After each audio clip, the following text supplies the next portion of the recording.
Jerusalem. এব্রাহিমিক religion ইহুদি, খ্রিস্টান ও মুসলমানদের তীর্থস্থান জেরুজালেম, যেখানে অবস্থিত আল আকসা বা সুলেমানি মন্দির, যাকে বাইতুল মুকাদ্দাস বা টেম্পল মাউন্টও বলা হয়। ইতিহাসে বহুবার এটি ধ্বংস বা পুনর্নির্মাণ করা হয় এবং আজও এই স্থান নিয়ে অনেক বিবাদ ও যুদ্ধ রয়েছে। আজকে কুরআন ও বাইবেলের আলোকে আমরা জানব যে এই জেরুজালেম কাদের, কেন এটি বারবার ধ্বংস ও পুনর্নির্মাণ করা হয়েছে, কেনই বা ইহুদি, খ্রিস্টান ও মুসলিমরা আজও এই স্থান নিয়ে বিতর্কে লিপ্ত এবং কাদের প্রকৃত আধিপত্য রয়েছে এই স্থানে। চলুন শুরু করা যাক।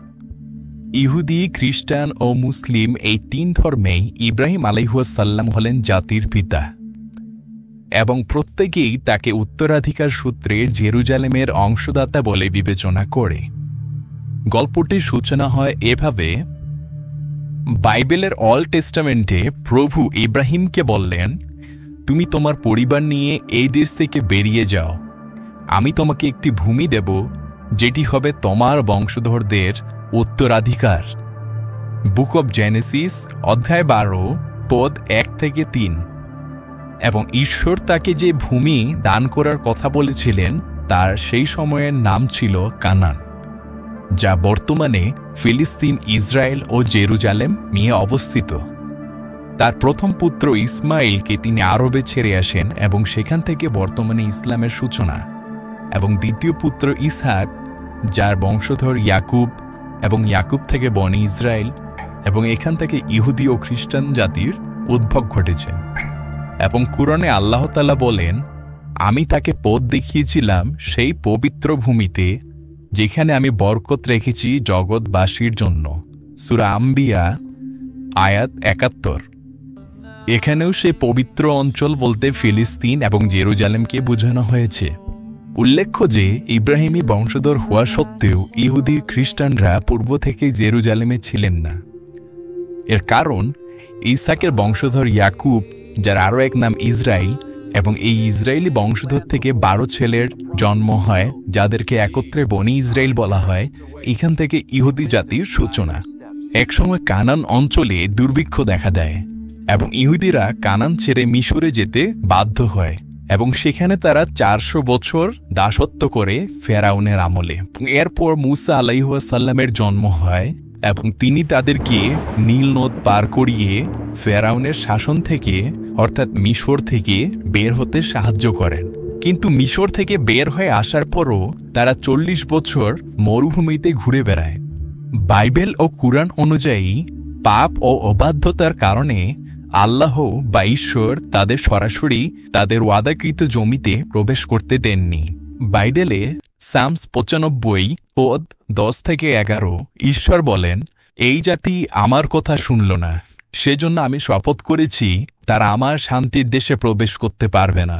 এবং কুরআনে আল্লাহ তাআলা বলেন, তাদের বলা হয়েছিল এই নগরে প্রবেশ করো এবং সিজদা করো, কিন্তু তারা আদেশ মানল না, তাই তাদের উপর নেমে এলো আযাব। সূরা বাকারা আয়াত 58-59। কিন্তু অবশেষে ইহুদিদের এই দুঃখের দিন শেষ হয় এবং রাজা দাউদ বা দাউদ আলাইহিসসালাম জেরুজালেমকে জয় করেন এবং তার পুত্র সুলাইমান তিনি এখানে একটি মন্দির নির্মাণ করেন, যা ছিল ফার্স্ট টেম্পল বা সোলেমানি মন্দির। এটি খ্রিস্টপূর্ব 1000 বছর পূর্বে নির্মাণ করা হয়েছিল, কিন্তু পুনরায় তারা পথভ্রষ্ট হয় এবং ঈশ্বরের অবাধ্যতার কারণে তারা আবার সেখান থেকে বিতাড়িত হয়। খ্রিস্টপূর্ব 586 সালে নেবুকদনেজার নামে এক বেবিলনীয় রাজা জেরুজালেম আক্রমণ করেন এবং সেখানের মন্দির সম্পূর্ণরূপে ধ্বংস করে ফেলেন এবং বহু ইহুদিকে বন্দী করে সেখান থেকে বেবিলনে নিয়ে যান। কিন্তু পরবর্তীতে পারস্যের রাজা সাইরাস দি গ্রেট 538 খ্রিস্টপূর্বে ইহুদিদের জেরুজালেমে ফিরে যেতে এবং সেখানে মন্দিরের পুনর্নির্মাণ করতে অনুমতি দেন। এই পুনর্নির্মাণকেই বলা হয় সেকেন্ড টেম্পল। কিন্তু পুনরায় যীশুখ্রিস্ট মারা যাওয়ার পর 70 খ্রিস্টাব্দে রোমান সেনাপতি টাইটাস ইহুদিদের বিদ্রোহ দমন করতে গিয়ে পুরো শহর ও দ্বিতীয় মন্দির অর্থাৎ সেকেন্ড টেম্পল ধ্বংস করে ফেলেন। শুধুমাত্র ওয়েস্টার্ন ওয়াল ছাড়া যা আজও ইহুদিদের প্রার্থনার স্থান, এবং সেখান থেকে শুরু হয় ইহুদিদের থার্ড টেম্পল বা তৃতীয় মন্দির নির্মাণের পুনর্চেষ্টা, যা আজও অপূরণীয়। ইসলামে জেরুজালেমকে বলা হয় বাইতুল মুকাদ্দাস, এবং এটি ছিল মুসলিমদের প্রথম কাবা, এবং নবী মুহাম্মদ সাল্লাল্লাহু আলাইহি ওয়াসাল্লাম এখান থেকে মেরাজ করেছিলেন। পবিত্র কুরআনে সূরা বাকারায় উল্লেখ করা হয়েছে, আমি তোমাকে এমন এক কিবলা দিয়েছিলাম যা তুমি আগে কখনো জানতে না। সূরা বাকারার 143 থেকে 144 নম্বর আয়াত। এবং শুরুর দিকে মুহাম্মদ সাল্লাল্লাহু আলাইহি ওয়াসাল্লাম এবং তার সাহাবীগণ সহ তারা জেরুজালেমের দিকে মুখ করে নামাজ পড়তেন।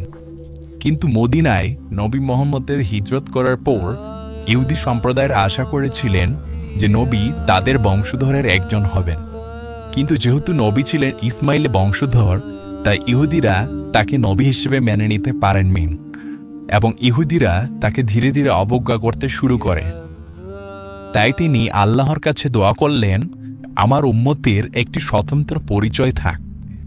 এবং এরপর আল্লাহর পক্ষ থেকে নির্দেশ আসে, আমি তোমার মুখকে বারবার আকাশের দিকে তাকানো দেখেছি, অতএব আমি তোমাকে এমন একটি কিবলার দিকে ফিরিয়ে দিচ্ছি যেটা তুমি পছন্দ করো। তুমি এখন তোমার মুখ ফিরাও মসজিদুল হারামের দিকে। সূরা বাকারার 144 নম্বর আয়াত।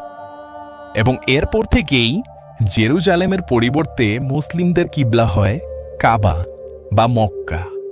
তবে জেরুজালেমে মুসলিমদের আধিপত্য কিভাবে? নবী মুহাম্মদ সাল্লাল্লাহু আলাইহি ওয়াসাল্লামের উফাতের 4 বছর পর 637 খ্রিস্টাব্দে খলিফা উমর রাদিয়াল্লাহু তাআলা আনহু এর নেতৃত্বে সেনাপতি আবু উবাইদা এবং খালিদ বিন ওয়ালিদ সিরিয়া ও ফিলিস্তিন একের পর এক বিজয় করেন, এবং তৎকালীন সেই সময়ে বাইজেন্টাইন বাহিনী দুর্বল হয়ে পড়ে এবং মুসলিমরা জেরুজালেম শহরকে চারদিক থেকে ঘিরে ফেলে। তখন শহরের খ্রিস্টান শাসক প্যাট্রিয়ার্ক সফরনিয়াস বুঝতে পারেন যুদ্ধ চালিয়ে লাভ নেই, তাই তিনি বলেন, আমি শুধু মুসলিমদের খলিফার হাতে এই শহর হস্তান্তর করব। তাই খলিফা উমর রাদিয়াল্লাহু তাআলা আনহু সরাসরি মদিনা থেকে জেরুজালেমে হেঁটে আসেন এবং একটি শান্তি চুক্তি স্বাক্ষর করেন। উমরের শান্তি চুক্তিতে বলা হয়, খ্রিস্টানদের উপাসনালয়ে রক্ষা করা হবে, তাদের ধর্ম পালন করতে দেওয়া হবে, কোনো জোরপূর্বক ধর্মান্তর করা হবে না, ইত্যাদি আরও অনেক গুরুত্বপূর্ণ বিষয়।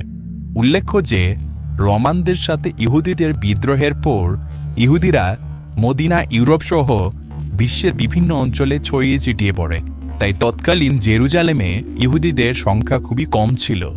তখন পর্যন্ত ইহুদি, খ্রিস্টান ও মুসলিমদের মধ্যে সম্পর্ক ভালো ছিল, তবে ক্রুসেডের যুদ্ধ সমস্ত বিষয়টিকে উল্টে পাল্টিয়ে দেয়। আমাদের পরবর্তী ভিডিওতে আমরা এই বিষয় নিয়ে আলোচনা করব। তাহলে আমরা বলতে পারি যে ঐতিহাসিক দিক থেকে জেরুজালেমে অবশ্যই ইহুদিদের আধিপত্য সবচেয়ে প্রথমই ছিল, এবং তাই তারা সেখানকার অংশীদার। তবে ধার্মিক দৃষ্টিকোণ থেকে যেহেতু এই 3 ধর্মের জাতির পিতা হলেন ইব্রাহিম আলাইহিস সালাম, তাই এই 3 ধর্মের তীর্থস্থান হিসেবে জেরুজালেমে তাদের অংশীদারিত্ব রয়েছে।